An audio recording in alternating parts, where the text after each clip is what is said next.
Apple Bloom slowly pushed open the door to the CMC headquarters. Her hooves were muddy, her mane unkempt, her head low. She dared not look at the imposing walls covered with papers around her, because she knew it already. She just wasn't meant for that cutie mark. There were no ponies that needed help. But if she wasn't meant for this cutie mark, and her friends' ones were linked to hers, and they can't find problems too, does that mean they were not meant for it as well? No. Twisted, dark thoughts filled her head. What if they couldn't find a purpose in life? What could they do?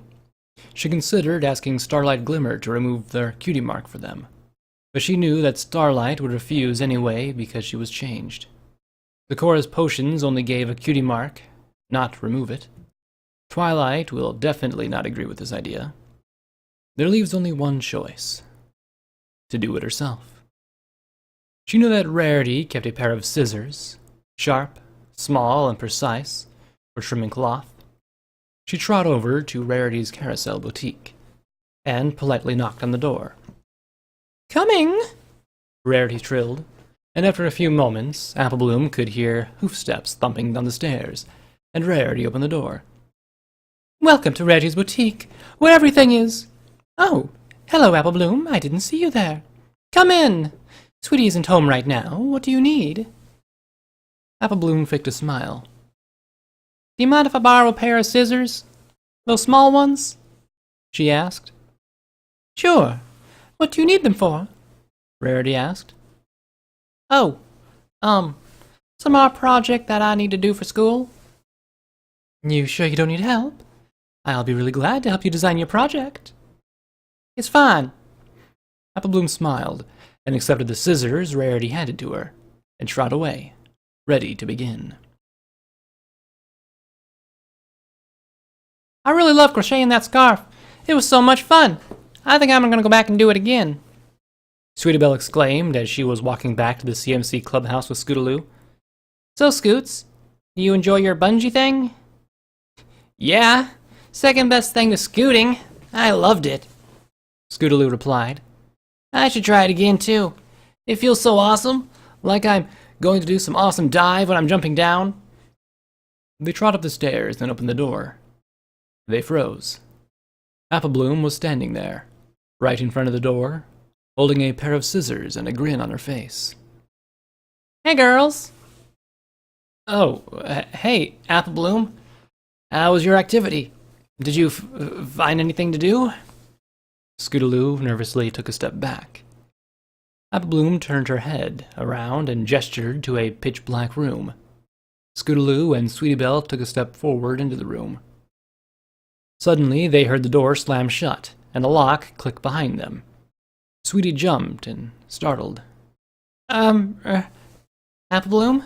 Why did you shut us in here?" she asked, getting more nervous by the moment. "Look at the wall," Apple Bloom whispered behind them. "What do you see?"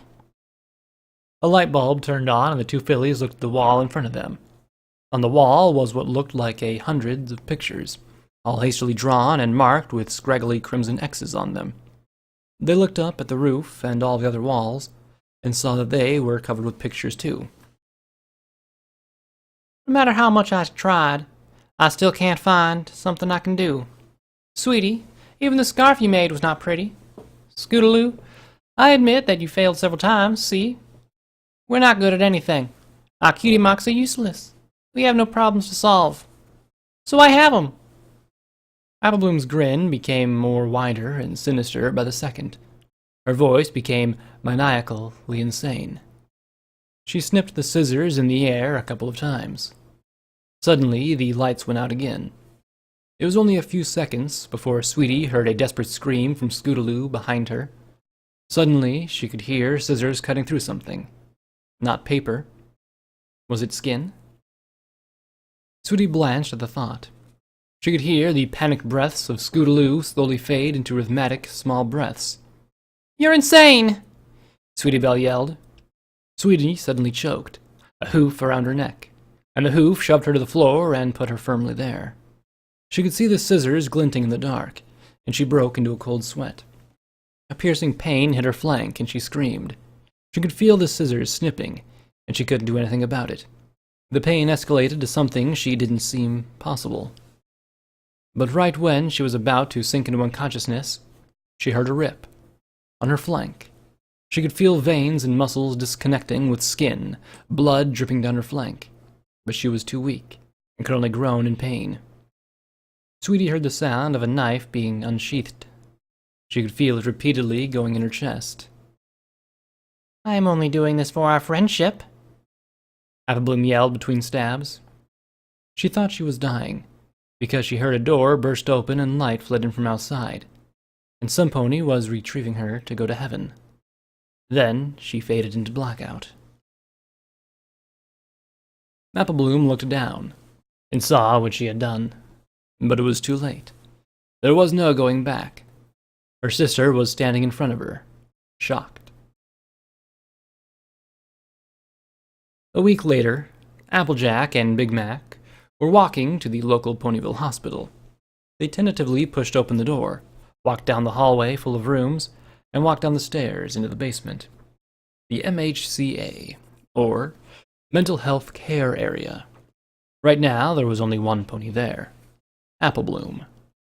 After what she had done, she was dragged here, bloody and splattered with guts, holding 2 cutie marks in her hooves, into the asylum.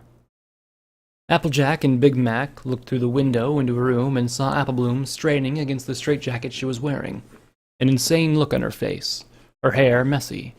She was shouting repeatedly, "All I ever wanted to do was keep us together! Together! Together!" Applejack and Big Mac opened the door and entered the pristine, blank white room in which Applebloom was in. Applebloom looked up, eyes bloodshot. "Please, I just want to be my friends. Let me out."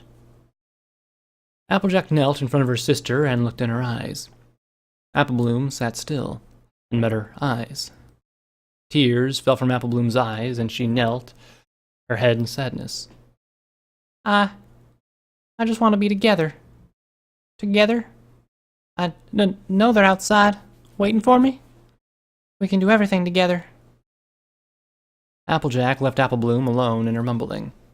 She shook her head and walked away, sorrow filling her as she thought of what had become of her sister and her twisted fantasy.